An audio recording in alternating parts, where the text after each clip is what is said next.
Sang Penyingkap Waktu. Kisah Raja Jayabaya dari Kediri.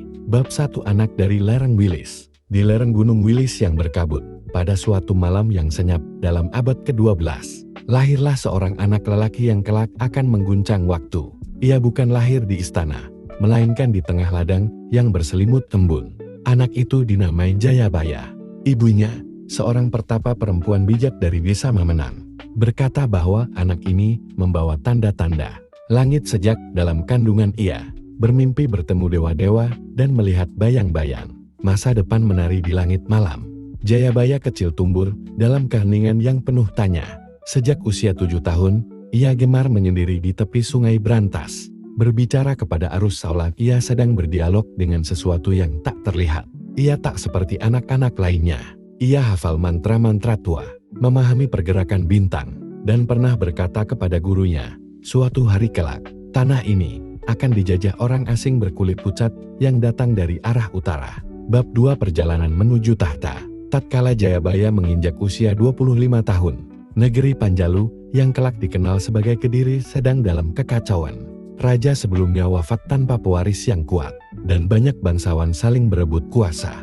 Dalam situasi itulah, para pendeta dan tetua kerajaan mengingat satu ramalan kuno bahwa akan datang seorang raja dari rakyat jelata yang bisa menyatukan negeri dan membawa kemakmuran.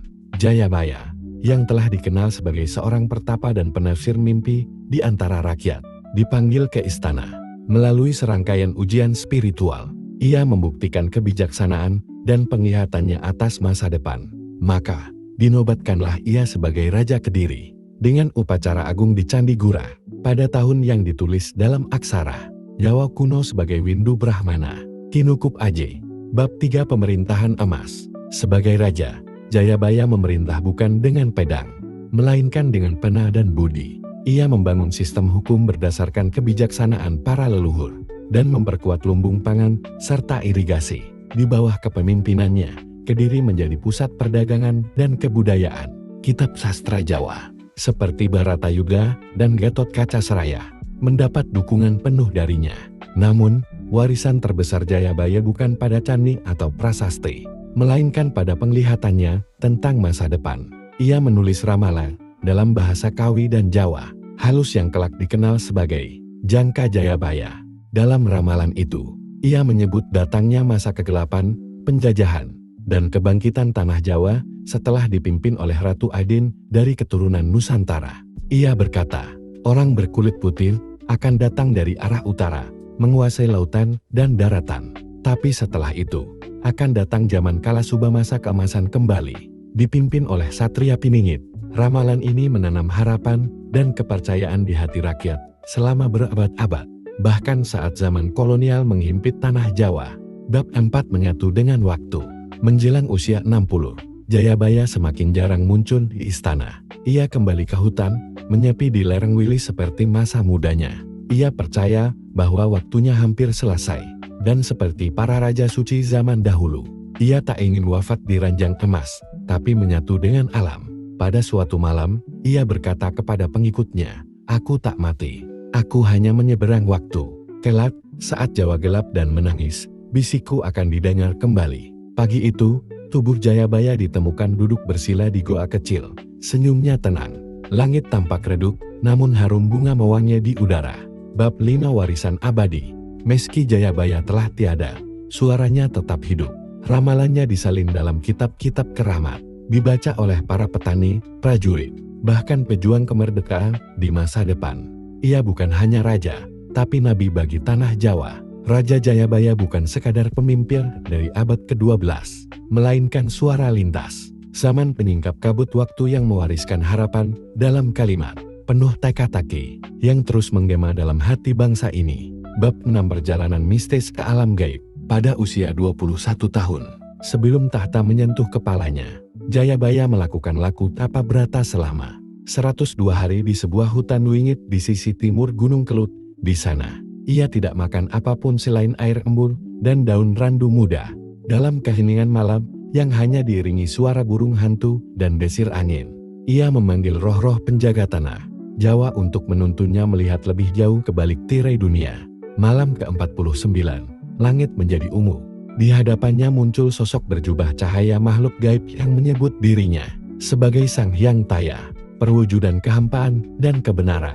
Sosok itu tidak berbicara dengan suara, melainkan dengan pikiran yang langsung tertanam di benaknya. Jayabaya, engkau bukan hanya akan menjadi raja dunia, tapi juga penjaga jembatan waktu.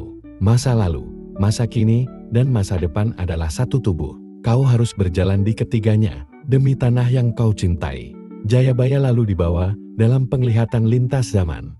Ia melihat kapal-kapal besar berbendera asing merapat ke pelabuhan Nusantara. Ia menyaksikan prajurit pribumi diikat dan dibuang ke lautan. Ia melihat tugu tinggi di pusat kota yang tidak ia kenali, dan manusia-manusia berlarian di jalan dari logam. Namun, ia juga melihat anak-anak kecil berbahasa Jawa belajar di sekolah modern. Bendera merah putih berkibar di angkasa, dan seorang pemuda sederhana bersorban putih berbicara di tengah rakyat dengan hati yang terang. Setelah itu, Jayabaya terbangun dari meditasinya. Air mata menetes dari matanya bukan karena takut, melainkan karena tanggung jawab besar yang kini ia pikul. Ia menulis penglihatan itu dengan aksara Palawa di kulit kayu, yang kelak menjadi bagian dari naskah serat Jayabaya. Bab 7 Pertemuan dengan Nyi Rara Kidul. Suatu malam, ketika Jayabaya telah menjadi raja dan Kediri sedang dilanda kekeringan panjang, ia melakukan tirakat di pantai selatan. Ia berjalan tanpa alas kaki selama 7 hari, mengikuti suara gaib yang hanya bisa ia dengar. Di tepian pantai yang sepi, di tengah gelombang yang bergemuruh, muncul seorang perempuan dengan rambut menjuntai hingga pasir, mengenakan selendang hijau yang menari bersama angin laut. Dialah Nyi Rara Kidul, Ratu Laut Selatan. Wahai Raja Kediri, katanya, suaranya seperti angin yang menyentuh hati. Kau memanggilku bukan karena kekuasaan, tapi karena cinta tanahmu. Aku akan memberimu hujan, tapi dengan satu syarat. Jayabaya menunduk. Katakanlah, wahai Sang Ratu Laut, jangan biarkan tanah Jawa kehilangan rohnya.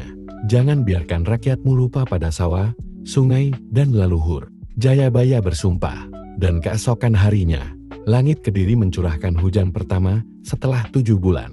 Sungai Brantas pun kembali mengalirkan kehidupan. Sejak saat itu, Jayabaya dikenal tidak hanya sebagai raja bijaksana, tetapi juga sebagai penghubung antara dunia nyata dan dunia gaib.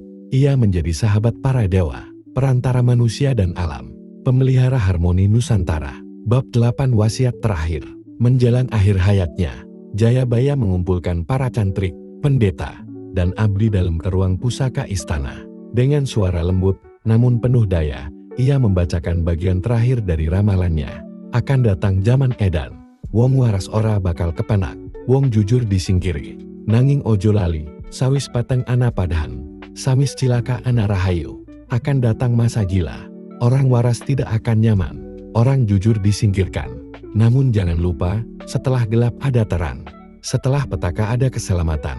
Setelah itu, ia memerintahkan agar tubuhnya tidak dikubur di dalam tanah, melainkan dibiarkan larut di sungai Brantas, agar aku terus mengalir bersama rakyatku. Konat, saat tubuhnya larut dalam arus, sekumpulan burung bangau terbang mengiringi dari langit, dan hujan gerimis turun dalam keheningan yang suci. Epilog Jayabaya dalam hati rakyat. Berabad-abad berlalu, penjajah datang dan pergi, zaman berubah dan kota-kota tumbuh dari hutan. Namun nama Jayabaya tak pernah hilang.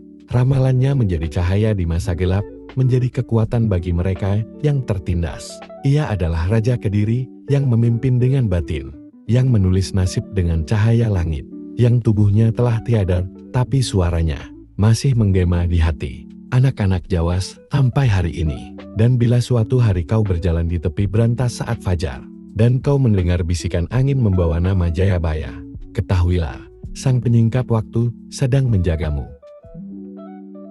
Aku tidak meramal untuk ditakuti, aku berkata, agar kau bersiap menyalakan cahaya saat dunia kehilangan arah. Jangan takut pada gelapnya zaman, sebab terang tidak pernah mati, hanya menunggu untuk ditemukan kembali. Orang bijak tidak memerintah dengan suara, melainkan dengan keteladanan yang sunyi. Kekuasaan sejati bukan di atas tahta, tapi di dalam hati yang mampu menahan amarah dan menyayangi rakyat kecil. Waktu adalah sungai, dan aku hanya dayung yang menyeberangkan harapan dari masa lalu ke masa depan.